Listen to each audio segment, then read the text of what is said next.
अस्सलाम वालेकुम अजकिस वीडियोस में हाव तय बह टर्की हुंद सारे खत मशहूर इस मिठाई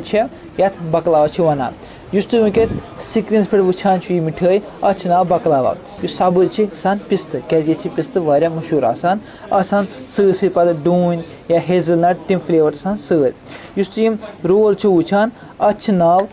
लकुम या इंग्लिश पे टर्किश डिलाइट यह जेली टाइप चीज़ मजस मुख्तलिफ कस्मिक ड्राई फ्रूट इस रेस्टोरेंट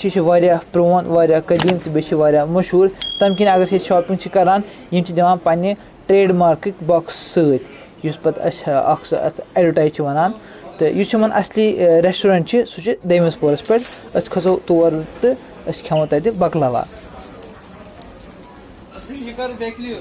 ये खसान वनकस हर तो वो गोक पोर इंग्लिश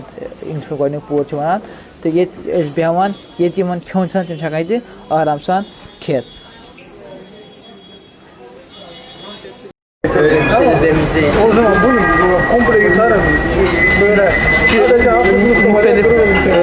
सोन मेन्यू मुख्तलिफ किस्म बकलावा क्या बकलावा फेमस डिश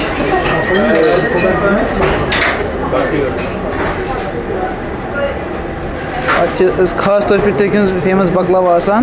पिस्त वोल ये पिस्त फेमस और डून तून